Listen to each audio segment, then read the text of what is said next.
Bonjour et bienvenue dans cette nouvelle vidéo. Si vous êtes nouveau sur la chaîne, abonnez-vous et on commence.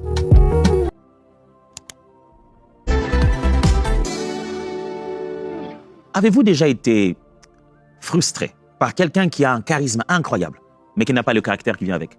Avez-vous déjà été attiré par un don, intimidé, je veux même dire ébloui par un don, par les capacités de quelqu'un, et puis être tellement déçu par qui il est? Avez-vous déjà été attiré par des compétences, par un charisme, qui finalement, lorsque vous êtes plus près de ce charisme, la déception est beaucoup plus grande? On se pose de fois aussi cette question, comment à la fois être spirituel sans être instable? Être à fond dans les choses de l'esprit, alléluia, vivre toutes ces bonnes choses dans la spiritualité chrétienne, mais sans en devenir instable.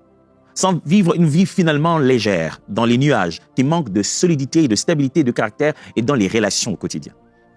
Ce que j'aimerais aujourd'hui vous montrer, c'est que Dieu veut à la fois des mains puissantes, mais aussi un cœur mûr. Et s'il y a un ordre de priorité, vous comprendrez que pour Dieu, la finalité, le but, la raison d'être, ce qui va perdurer, ce qui sera après le retour de Christ, c'est d'abord nos cœurs. Un cœur mûr et mature. Pas d'abord que des mains puissantes. Les mains puissantes de Dieu sont un moyen pour montrer, rappeler à l'humanité son amour. Dieu en pleine conquête, il veut retrouver le cœur de ses enfants qui se sont éloignés de lui. Et pour cela, il fait des choses pour ramener leur cœur à lui. Dans la Bible, vous verrez beaucoup cette expression. Le Seigneur dit, afin que l'on sache que je suis l'Éternel. Voilà, la finalité, c'est qui il est. Il fait ces choses pour qu'on rentre à qui il est. Les dons impressionnent, mais le fruit, le caractère, c'est ça qui transforme.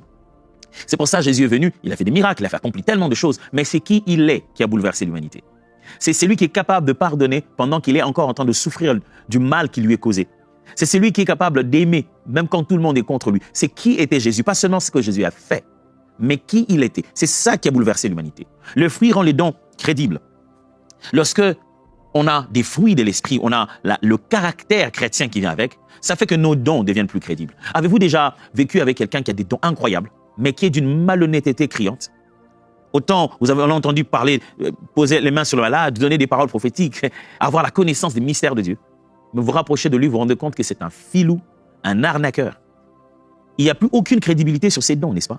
Vous commencez à vous demander, d'ailleurs je me demande quand il fait ces choses-là, est-ce que c'est vraiment de Dieu ça? Mais avant de connaître son caractère, vous étiez sûr que c'était Dieu. Mais le jour où vous découvrez que son caractère est complètement différent de celui de Christ, vous commencez à vous questionner. Est-ce que même ses actions sont vraiment de Christ? Rassurez-vous, mes frères et sœurs, quelles que soient les œuvres qu'on a accomplies, le jour où le caractère contredit nos œuvres, nos œuvres deviennent discréditées. Ça perd de la crédibilité. Non seulement dans ce contexte où les fruits, le caractère crédibilisent ton don, l'ordre dans lequel tu vis ces dons-là, ça aussi, ça rend ton don utile. Les gens en voient l'utilité, l'impact, parce que c'est opéré dans l'ordre, dans une certaine logique. Ça laisse l'espace au plan des dieux d'être exécuté.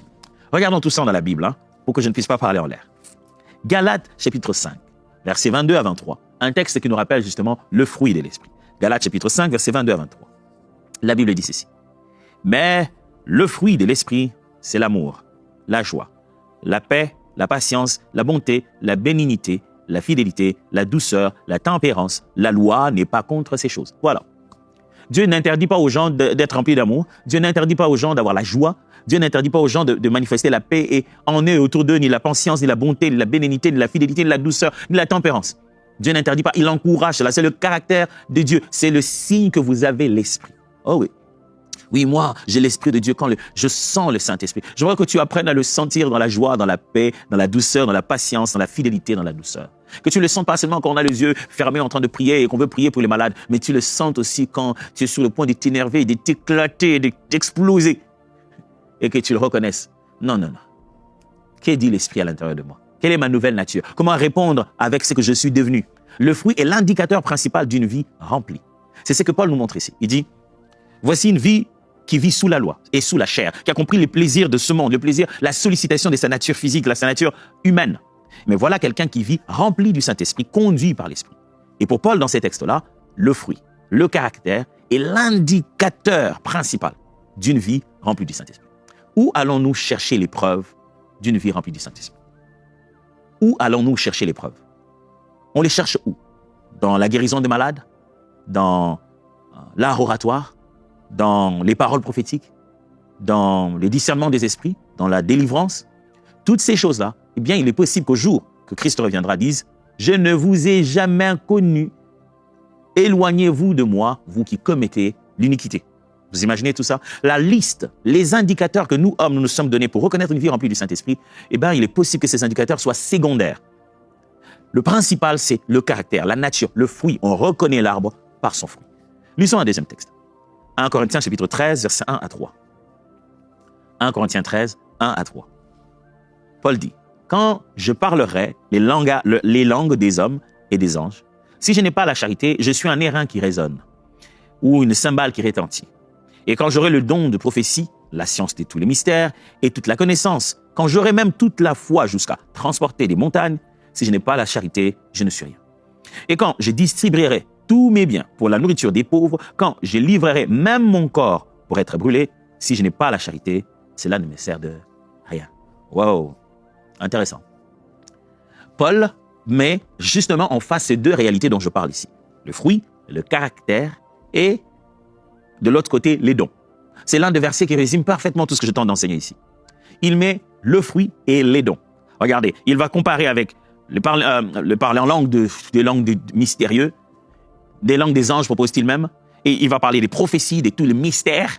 Il va citer des dons, des manifestations surnaturelles. Même la foi à déplacer les montagnes. Il va certainement faire de l'exagération stylistique ici. Il essaie de montrer que même si on faisait ce qui est impensable, il ne tente pas d'affirmer que ça existe. Il dit, imaginons les plus élevés qui puissent exister. Il fait la liste de ces différents dons. Et regardez, il les compare chaque fois avec une seule chose, l'amour. Pourquoi? Parce que c'est le fruit, au singulier comme la Bible en parle, c'est le fruit de l'esprit duquel les restes, les autres petites tranches viennent de ce fruit principal. C'est d'abord l'amour qui va donner la patience, qui va donner la paix, qui va donner la bonté. Alors il dit l'amour, le fruit, amour. Si vous ne l'avez pas, mais que vous avez prophétie, mystère, parler en langue, eh bien, vous êtes quelqu'un qui produit du bruit inutilement. Cymbale qui retentit. C'est la finalité n'est pas atteinte. On vous entend, mais on ne comprend pas. Le message de l'évangile n'est pas clair lorsque le caractère ne supporte pas le don. On donne des sons confus autour de nous lorsque nos charismes ne s'accompagnent pas d'un caractère chrétien. Les gens ne comprennent plus bien ce qu'on veut. Ils ne comprennent plus bien quel est notre message lorsque notre comportement, notre caractère vient contredire la manifestation de tous les dons de puissance. Ils ne savent plus ce qu'on veut. Lorsqu'on crie les soirs à l'intercession, au nom de Jésus, avec nos baffles, on a fait un grand désordre. Tout le monde là dans le quartier a su qu'on est vraiment déterminé dans les choses de l'esprit. Les gens criaient là-bas parce qu'il y avait des délivrances. Et qu'après 2 jours, ils entendent des cris cette fois-ci, non pas des délivrances, mais des médisances, des problèmes, des gens qui se battent. Et on entend le pasteur insulter avec un art aussi oratoire que celui avec lequel il prêche. Le message n'est plus clair. Ils prêchent quoi? Ils disent quoi? Paul dit, on est comme un cymbale qui retentit. Il y a une cymbale qui retentit, on n'est rien du tout. Notre message n'est pas compréhensible. L'amour est le test qui valide ou invalide l'usage de dons. Paul montre ici que sans l'amour, les dons comme tu l'utilises là, le but n'est pas atteint. Pour valider l'usage de ces dons, passez-les par le test de l'amour. Aimez-vous Dieu, aimez-vous les autres. Or, l'amour, c'est le fruit de l'esprit. Lisons un autre texte. 1 Corinthiens chapitre 14, verset 26. 1 Corinthiens chapitre 14, verset 26. La Bible dit, « Que faire donc, frères? Lorsque vous vous assemblez les uns ou les autres parmi vous, ont-ils un cantique, une instruction, une révélation, une langue, une interprétation, que tout s'efface pour l'édification. » Laissez-moi vous lire toujours le même passage, mais au verset 40. 1 Corinthiens chapitre 14, maintenant le verset 40. Le verset 40 dit, « Mais que tout s'efface avec bienséance et dans l'ordre. » Tout se passe avec bienséance et avec ordre. Bienséance et ordre. Une instruction importante dans l'exercice de dons. Paul essaie de montrer ici que l'ordre transforme la puissance en bénédiction pour tous. Quand il y a de l'ordre, quand il y a de l'organisation, quand chacun donne la parole, cela en ordre bien précis, quand on suit la bienséance, eh bien, la bénédiction, les dons deviennent une bénédiction. Croyez-le-moi, très bien mes frères et sœurs, on peut avoir plusieurs dons dans une réunion, on les utilise simultanément et les gens ne sont pas bénis. C'est juste une grosse, je vais appeler ça, une manifestation de désordre. C'est nous qui exerçons ces dons qui sommes contents, mais l'édification n'a pas été atteinte. Ça a été plus un désordre, un message de manque de maîtrise de soi, que ça n'a été la manifestation de l'amour et de la puissance de Dieu. Entre fruits et dons, y a-t-il un choix à faire? La réponse, bien sûr, est non. Les deux émanent de l'esprit. Mais il y a une priorisation. Il y a un ordre à établir entre les deux. Il y en a certainement une de ces deux choses qui doit être prioritaire et l'autre qui doit être complémentaire. Pas qu'on doit s'en passer, on en a besoin. Ça complète parmi les choses qu'on a reçues dans l'avantage d'être enfant de Dieu. L'autre est fondamental. On en a besoin maintenant et pour l'éternité. L'autre est utile dans ce temps dans lequel on est pour manifester la puissance de Dieu. Vous savez, comme nous serons dans la gloire, Christ reviendra, tu n'auras plus besoin de prophéties. Paul le dit très bien, les prophéties s'arrêteront. Les connaissances, lorsqu'on aura tout connu, les dons de guérison, il n'y aura plus des malades. Tout ça, ça sera fini. Mais ce qui nous maintiendra là, c'est notre identification à Dieu, avoir sa nature. Il faudra être, n'est pas faire, mais être. Ce qui signifie qu'entre fruits et dons, les deux doivent être dans notre vie, mais dans un ordre bien précis. Quel est cet ordre? Je vais vous proposer 3 choses. Premièrement, fruits d'abord. Fruits d'abord. Ça signifie le caractère est la preuve que l'esprit conduit ta vie. Le caractère est la preuve que l'esprit conduit ta vie. C'est très fort, ça. Hein? Si tu te dis être conduit par le Saint-Esprit, ce n'est pas seulement parce que je priais et le Seigneur m'a dit lève-toi ce matin, va à l'entrée de la rue, tu verras une femme qui va passer avec son enfant, prie pour son enfant qui est malade, il sera guéri. Oh, fantastique. Le Seigneur t'a vraiment utilisé. Mais le reste de ta vie, la preuve pour montrer que tu es conduit par le Saint-Esprit, que tu vis selon l'Esprit, ce n'est pas l'exécution des instructions, j'allais dire charismatiques, des instructions de puissance. Non. C'est comment toi-même tu obéis à l'Esprit pour devenir ce qu'il attend de toi. Celui qui obéit vraiment à l'Esprit, c'est aussi celui qui devient ce que l'Esprit lui demande. Pas seulement celui qui fait ce que l'Esprit lui demande. C'est pour ça, entre dons et fruits, voici l'ordre. Fruits d'abord. C'est par ce que tu es qu'on reconnaît que l'Esprit est avec toi. Le caractère est la preuve que l'Esprit te conduit. Le fruit n'est pas optionnel. C'est la signature même de l'Esprit. C'est pas comme si, moi je choisis d'abord le don du Saint-Esprit. Moi je vais d'abord parler en langue, je vais guérir les malades. Les caractères, ça va venir après. La patience, tout ça là. Tu sais, nous on n'a pas grandi dans une famille patiente. Hein, ça va venir avec le temps. Le fruit n'est pas optionnel. Tu ne peux pas te dire, Dieu, moi je choisis l'option servir avec puissance sans transformation des caractères. On se voit seulement au ciel. Les autres, ils ont choisi ce qu'ils veulent, mais on sera tous seulement au ciel. Le caractère n'est pas une option. Le caractère est une signature qui montre que vous êtes vraiment en train d'être conduit par l'Esprit. Et souvent, c'est dans des contextes éloignés de tout public, là où personne n'applaudit, là où personne ne voit qui tu es, que ton véritable caractère est éprouvé. Là où il n'y a pas de témoin. C'est là que tu sais par toi-même si tu l'es ou si tu ne l'es pas. Mes amis, c'est avec tellement d'humilité que je m'approche de Dieu de plus en plus dans ma vie. Pour toutes les fois où j'ai découvert que j'étais beaucoup plus, j'allais dire plus soft que je le pensais. J'étais moins dur que je le croyais. Vous savez, quand la vie vous amène un miroir et vous dites, wow, en fait, j'ai toujours été comme ça, en fait. Non, moi, je me suis toujours pensé beaucoup plus beau que ça. Vous savez, quand vous regardez le miroir, vous dites, oh, mais moi, je me suis toujours pensé un peu plus géant que ça. La présence de Dieu est un miroir et je vous assure que je l'ai vu plusieurs fois ces derniers temps. Et j'étais là, j'ai dit, oh, Pietre Atom Sbouma, que tu as besoin de Dieu, que tu as besoin de sa grâce. Et je comprends mieux ce que le proverbe dit. Mets ta confiance en l'Éternel et n'espère pas en ta propre force. Ça sera la force pour tes os. Mes amis, nous sommes si fragiles. Et surtout quand nous sommes tous seuls, sans rien ni personne. Mais c'est pourtant là que nous sommes ce que nous sommes. Nous ne pouvons pas paraître, nous devons l'être. Alors si tu es enfant de Dieu, c'est surtout là que tu dois aller réclamer ta nature. C'est surtout dans cette épreuve de solitude où il n'y a aucun moyen de prouver en public si tu es dans le bon ou dans le mal et personne ne te le demandera. La notion même n'est pas reconnue dans le milieu où tu es. Il n'y a que toi et toi seul. C'est surtout dans ces circonstances-là qu'on finit par prouver, si on a compris, que Dieu vit en nous, qu'il est partout et qu'on n'est jamais seul. Mon frère, ma sœur, vivre selon l'Esprit de Dieu, c'est vivre dans le caractère, accepter la transformation profonde de ses habitudes, reconnaître ses limites et s'accrocher à la grâce de Dieu humblement. Tu n'as pas besoin de faire le fort même devant Dieu. Là, vaut mieux encore que tu sois aussi faible que possible, que tu t'accroches à lui comme un enfant peureux qui s'accroche à ses parents. Je préfère trembler devant l'Éternel pour que je ne tremble pas devant les hommes. Au lieu de trembler par peur devant les hommes, peur du quand dira-t-on, et ne pas trembler devant les hommes et commencer, parce que je tremble devant eux, finalement, quand je me retrouve dans la présence de Dieu, Dieu me dit, tu n'es pas ça. Je sais que tu as prévu de faire un temps de retraite, d'aller en prière, de passer des moments de feu. Je t'en supplie. Pendant ce temps, pense aussi à prier pour ton caractère. Ne prie pas que pour l'Église, pour l'œuvre, le ministère, pour les genres de choses que tu peux faire prie aussi pour qui tu es, qui tu dois devenir, ce que tu n'es pas encore. Les combats qui ne sont pas à 100% gagnés. Ne va pas seulement célébrer les victoires déjà obtenues, va aussi humblement demander de l'aide dans la présence de Dieu. Parce qu'il faut les fruits d'abord. Deuxièmement, l'amour comme test. J'en ai déjà parlé. Sans amour, un don devient du bruit, pas une bénédiction. Quand il n'y a pas d'amour, le don en lui-même, comme Paul en a parlé, ne devient qu'une cymbale qui retentit. Ça ne bénit plus les gens. Ça fait mal de voir combien dans les corps du Christ, il y a tellement de cymbales qui retentissent.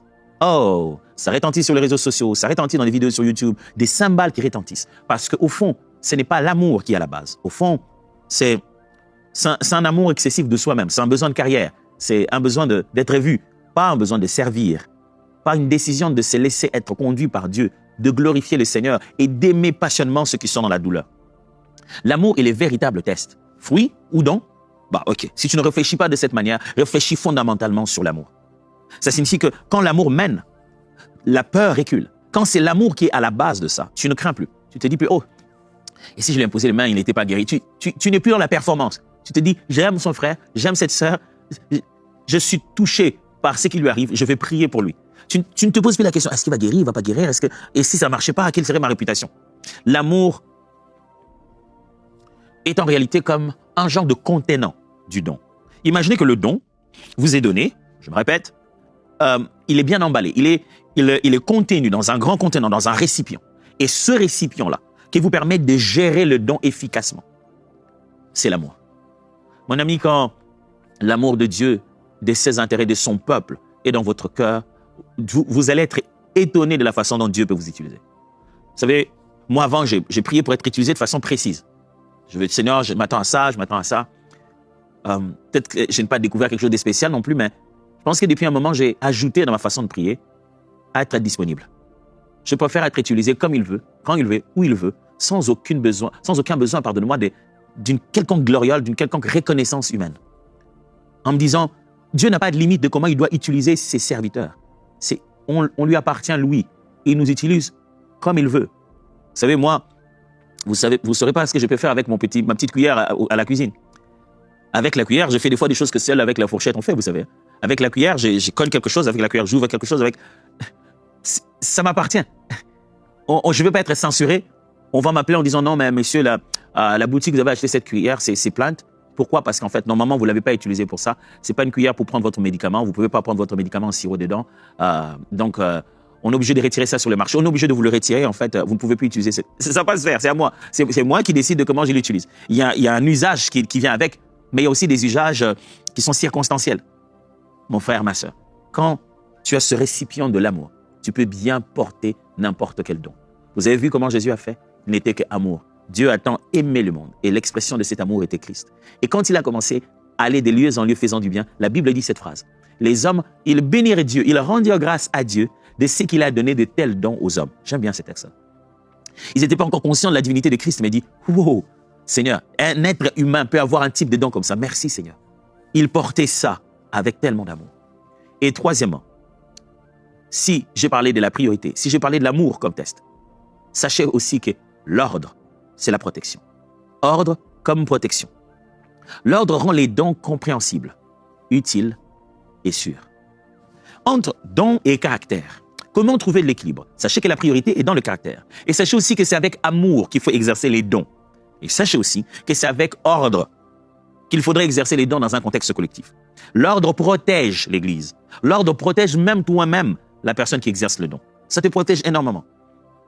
Ça rend ce que tu fais compréhensible vis-à-vis des autres. Et ça le rend aussi utile et plus sûr. Imaginez qu'on est une personne et on a 4 à 5 personnes qui veulent donner des paroles prophétiques à l'individu. On se met tous à côté de la personne. Moi, tu m'as dit, et chacun se met à dire simultanément. Parce qu'on ne peut pas arrêter le flow, je ressenti, je dois parler. La personne sortira là en se rappelant que d'une seule chose. C'est qu'il y avait du désordre et c'était confusant. Il est rentré sans rien avoir compris.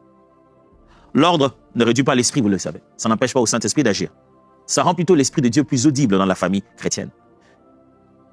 Comme dans toute famille, en bonne santé, il y a des règles conduites par l'amour. Pas des règles pour détruire. Quand on dit aux enfants, on ne fait pas ci, on ne fait pas cela, il faut pas jouer aux jeux vidéo à telle heure, il faut éteindre vos écrans à telle heure, c'est pas par haine. Même si les enfants le percevraient comme « Ah non, mais trop, c'est trop ». Mais c'est parce qu'on veut les protéger. Et Dieu veut protéger son Église en donnant ces deux choses.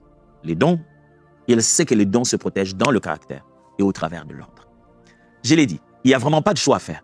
Il y a une combinaison à faire en plaçant réellement l'ordre de priorité.